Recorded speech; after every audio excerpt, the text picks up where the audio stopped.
This is the EMAG disassembly and reassembly video. Your EMAG represents the flagship line of Airgun Design's products. It has electronic controlled system in the grip, rechargeable battery pack, removable barrel, and the famous RT fast recharge valve. We're going to go through the disassembly and the reassembly of this gun today and talk about it. First of all, the barrel comes out with a quick pull of the twist lock. It has two nubbins in these barrels for better ball control. We highly recommend this if you use the warp feed with any of the AGD products. The EMAG is Airgun Design's first electronic gun. It features a computer system in the grip frame with LED display, nickel metal hydride battery pack in the front, which is removable, and one of the most important features of this gun is a switch to switch between mechanical mode with a long trigger pull and electric mode with a short trigger pull.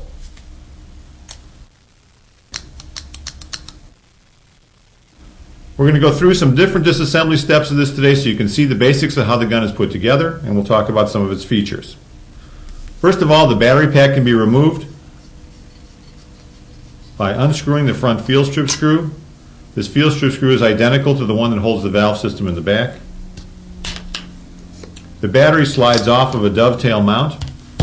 You can see two contacts for the positive and negative terminals on the inside. The battery pack can be disassembled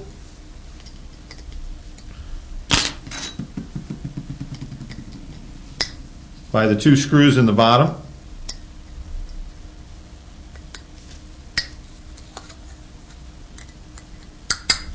It's important not to let the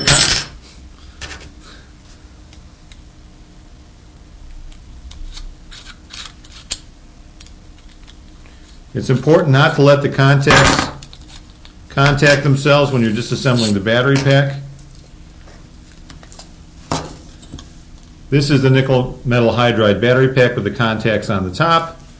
This O-ring acts as a spacer in the bottom of the battery pack to push the contacts up against the top portion of the battery housing. So don't forget this when you put it back together. Simply slides in.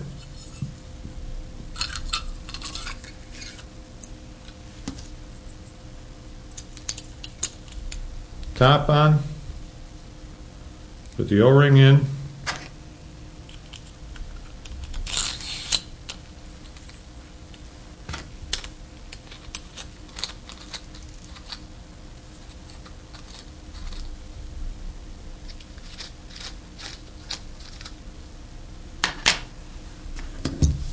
And your battery pack is back together. Go. You'll notice that there's two contacts in the frame. One is ground, one is positive, and has been insulated. Working our way back through the gun, we'll take off the sight rail real quick.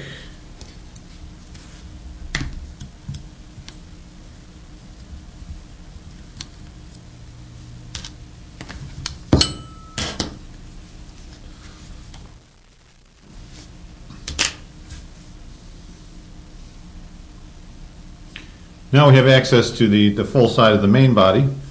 What we can do now is unscrew the field strip screw.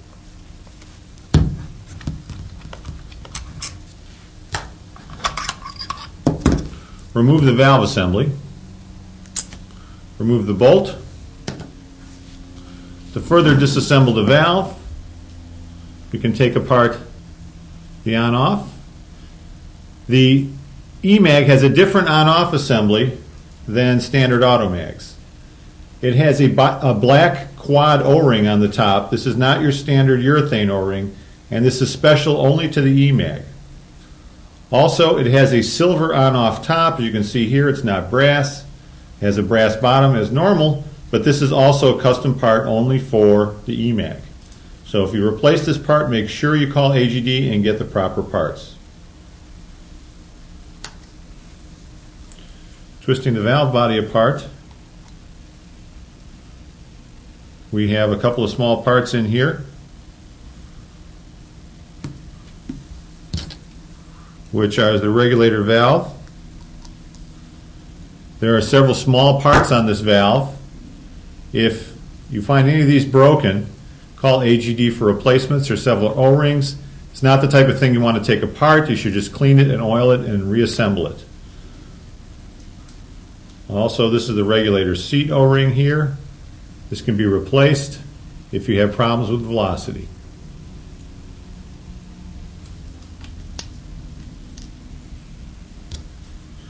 Nothing else is user serviceable except for what's inside the power tube tip.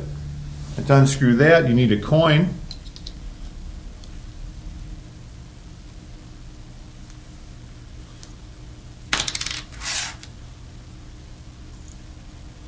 This is the power tube tip. Inside is the power tube spacer. Comes out next. The spacer has numbers on it to determine how long the spacer is. If you have leaking out the barrel, this is the thing to replace, or the power tube O-ring, which is down inside here. The power tube O-ring comes in the parts kit. So any leakage that you have down the barrel should replace the power tube O-ring or adjust your spacer length.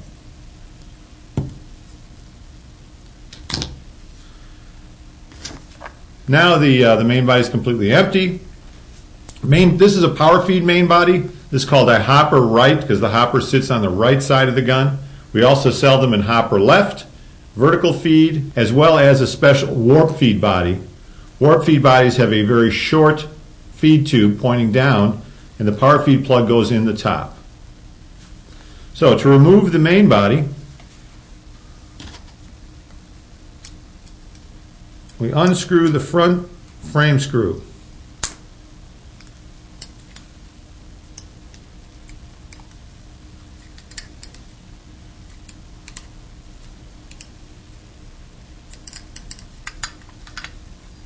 Now the body comes off. Front frame screw slides out. And we're left with a rail and the lower grip frame. To take the rail off, we unscrew the sear pin.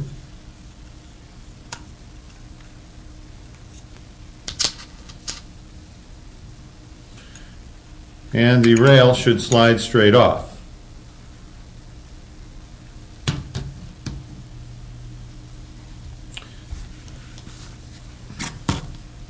So now we're left with the grip frame assembly with the sear sticking out. Next, we can unscrew the grip frame and we can get underneath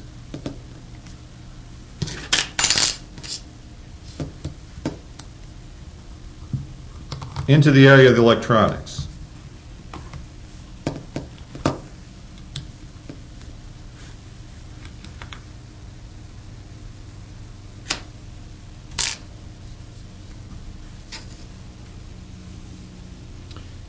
The eMag has an internal circuit board with LED display. The LED lights up so you can see it in the darkness.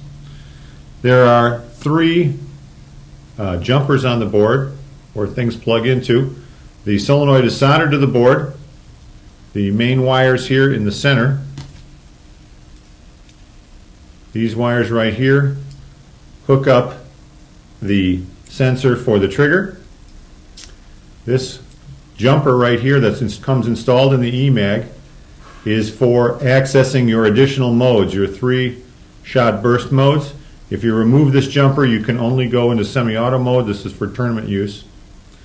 There is an additional plug up in the front. It's a 2-pin plug. That is for the connection to the warp feed, so you can send a signal to the warp feed to feed. So there are 3 plugs. The top one is for the warp feed. The middle one is for your Hall effect sensor behind the trigger. The lower one is for programming, which is not available right now, as well as the jumper for non-tournament use. So now we will take out the sear. To take out the sear, you just need to remove the C-clip on the top of the solenoid. Grab it with the pliers, pull it out. C-clip.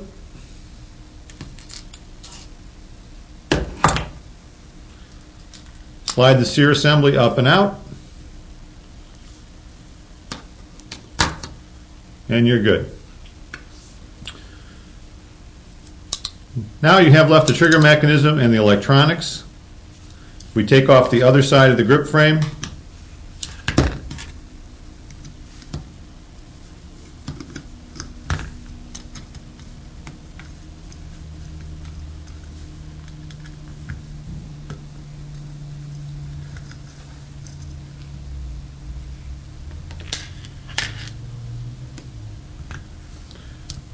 We have a screw that holds the solenoid in place.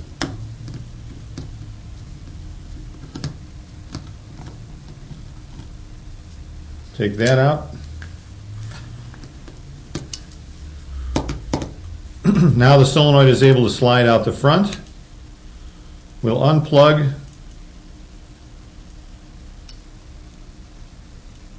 the Hall effect sensor.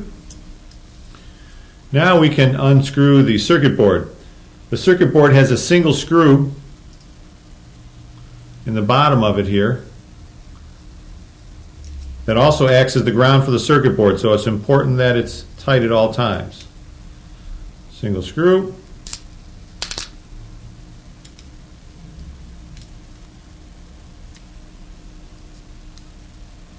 Circuit board can come out now, except for the power lead, which we will not disconnect on the top.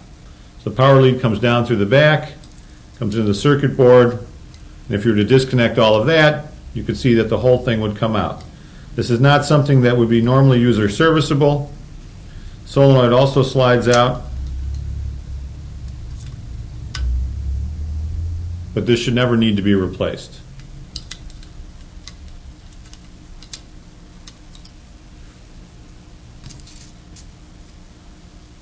Again, do not use Loctite on this screw. It will prevent good contact. We'll put this back together.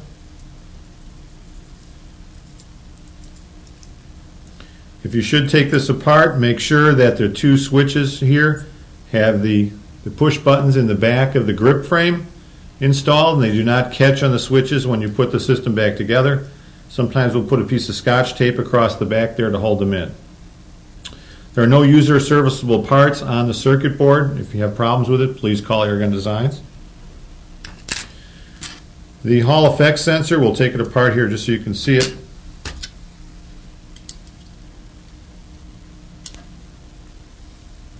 The Hall effect sensor is a transistor that is sandwiched between two pieces of plastic behind the grip, behind the trigger.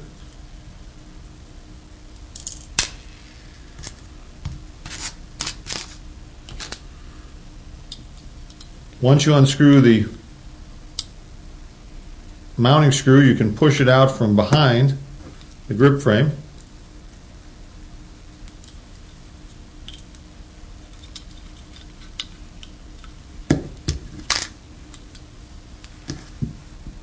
This is the top part.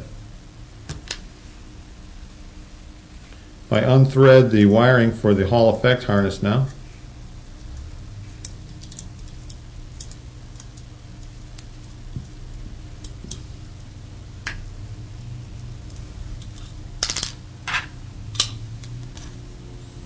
this is the bottom part of the Hall effects mount.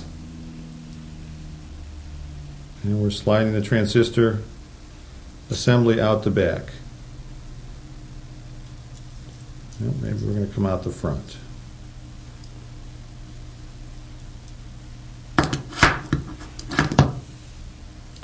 This is a small transistor. There are no moving parts in this. It senses magnetism against one face of the transistor, and this is what actuates the gun.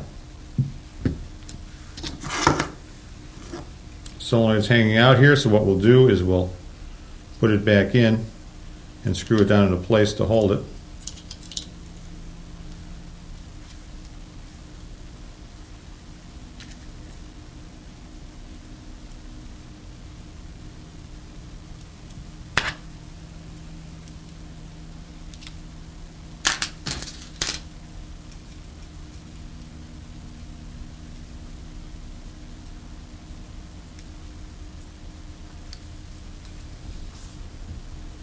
So now one of the more important things we want to talk about is adjusting your trigger.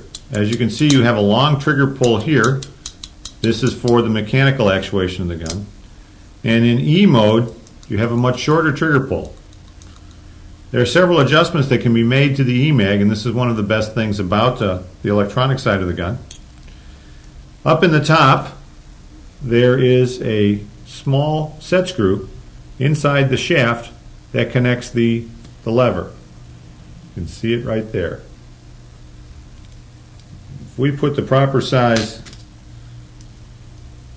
Allen wrench in there, you can adjust this.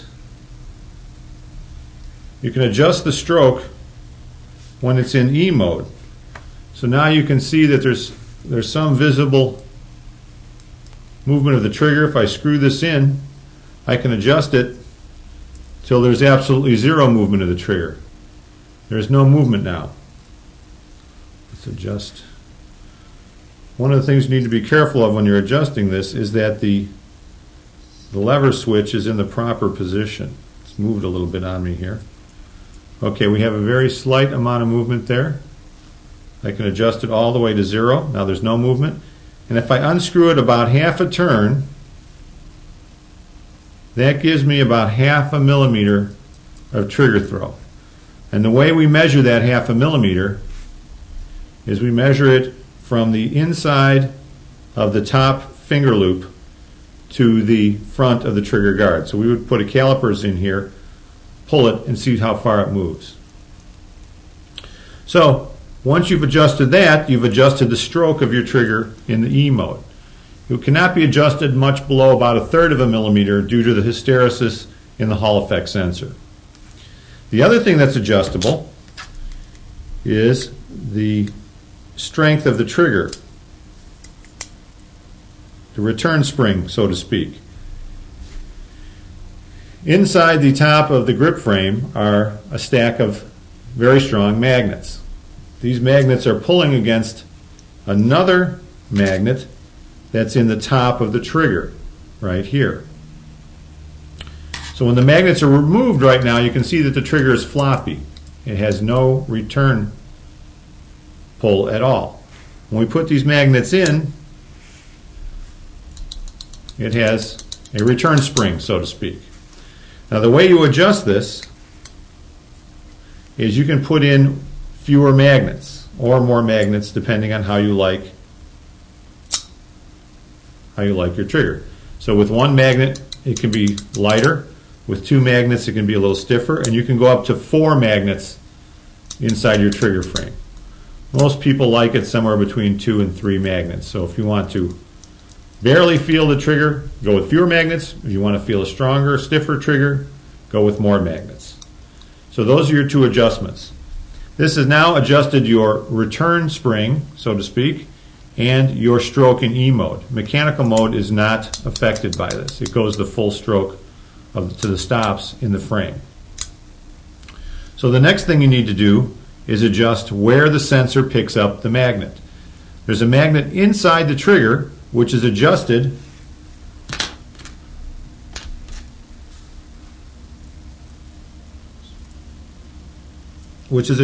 by putting in a wrench and twisting this in and out. So as we rotate this, the magnet will move in and out toward or away from the sensor buried in the trigger frame. So first thing we'll do is we'll put the sensor back in.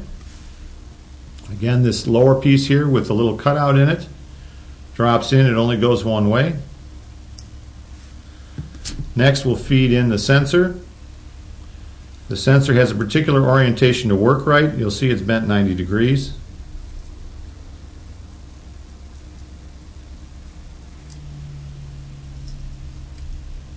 The wiring should drop down into the slot inside the plastic parts and also in the slot in the back of the grip frame here.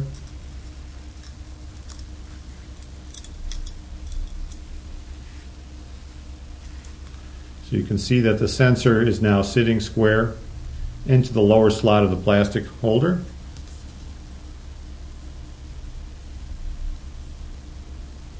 Top piece goes in on top. Now you've got the sensor sandwiched and isolated.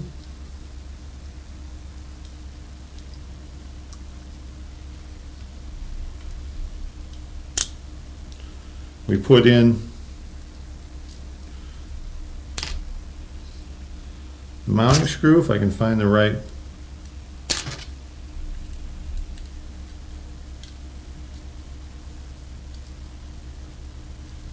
Tighten that up.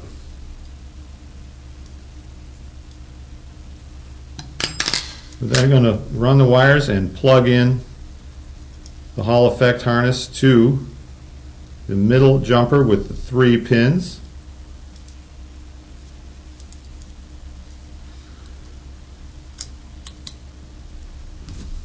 Next, we'll put the battery back on so we can test and see if our trigger system's working. Now, after the initial log on of the chip, which shows us your rev number, so in order to adjust the trigger point of your trigger, now that you've got the stroke adjusted, you need to use a small Allen wrench that goes inside the front of the trigger here. And what this does is, as you screw this in and out, it adjusts the magnet inside the trigger closer or farther from the sensor inside the grip frame. The way you can tell you're activating your trigger without having air on the gun is if you look down here, you'll see a little light flashing on and off. That light tells you that the gun is currently on and functional, and when you pull the trigger, the light will flash. So if I adjust my trigger out of range,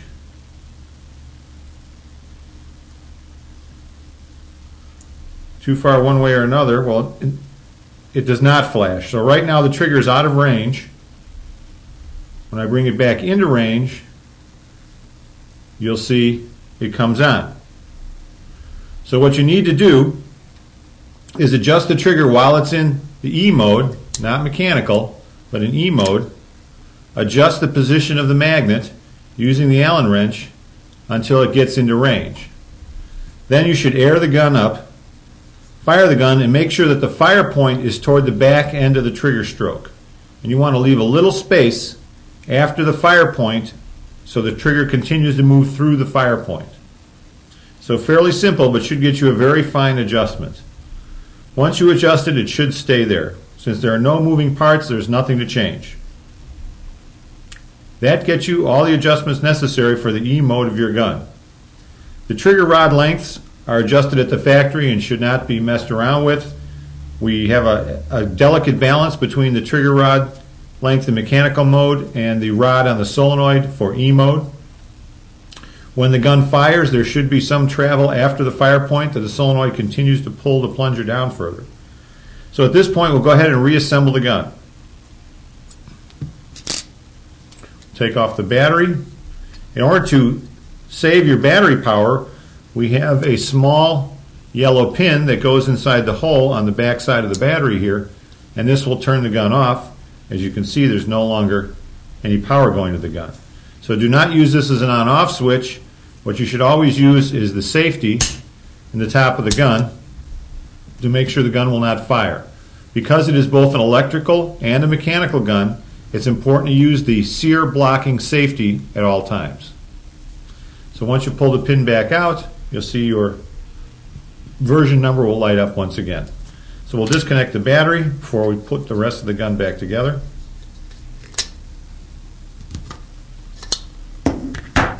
First thing we'll do is slide in the sear. And the sear has to be rocked forward and then pulled into position. And you can see the trigger rod coming out just behind the trigger, so we're in good shape there. The next thing we need to do is put the C-clip back onto the solenoid. That can just be pushed on finger tight. Then we'll go ahead and put on the rear grip.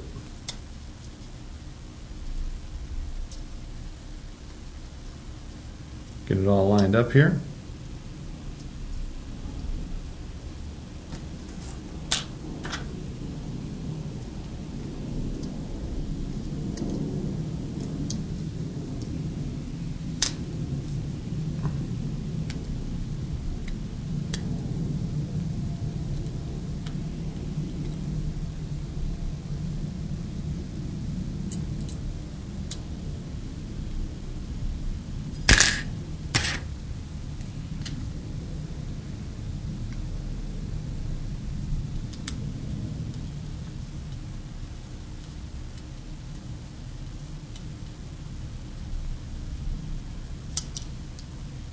Now on this side, we'll make sure the display is pushed all the way in. Want to make sure that your ground screw is tight, that everything is sitting properly in the board. Your actuator buttons are functioning and you can feel the click in the switch. And we're looking pretty good here. Solenoid moves freely, so we're looking fine there. So before we put this side of the rubber grip on, we'll put on the rail. And we're going to do this so we can line everything up here.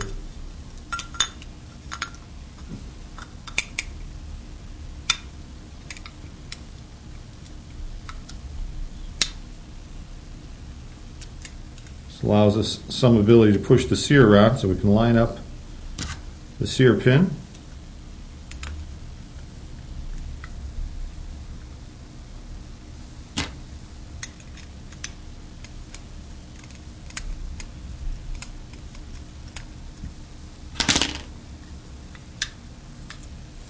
Okay, now we have the sear in place. It's rocking freely, so we're looking good.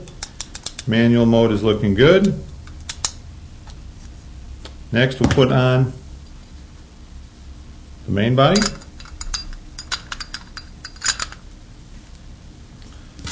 And we'll put in the front frame screw.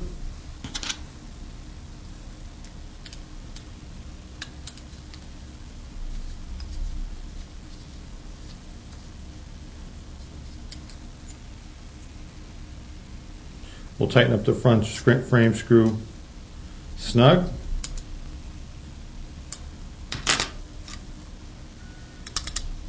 Now we're looking good there. E-mode's working. Everything is looking smooth. We'll set this down a minute and we'll go to our power tube O-ring, power tube spacer, power tube tip.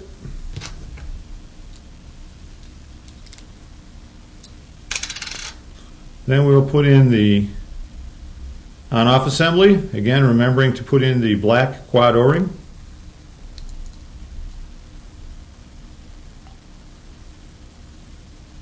Good there. Then we'll put together the valve pin assembly. Slide that into the valve body. This piece contains the reg piston, not something you would normally need to mess with. Screw them together until the lines line up on the valve body.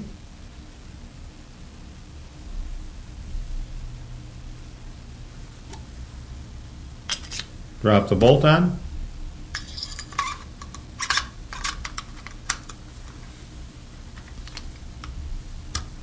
Slide the assembly into the back of the body. You also want to tighten this down a little bit. Doesn't have to be too tight, so just snug it up. Again, through the whole process, I'm checking to make sure that everything is moving smoothly. We're looking good there. Next, we put on the sight rail. We'll skip that for now. You go to put on the other side of the grip. Notice that there's a clear plastic LED window that can pop out of the grip here. Make sure that's in place.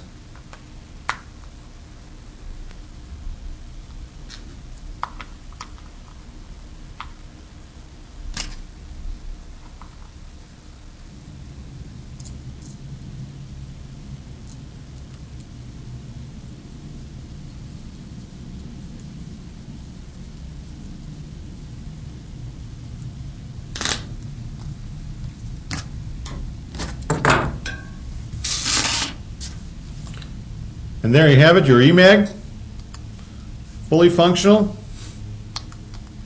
ready to go. For more information, please see airgundesigns.com, automags.org, or call us directly and get one of our techs at AGD.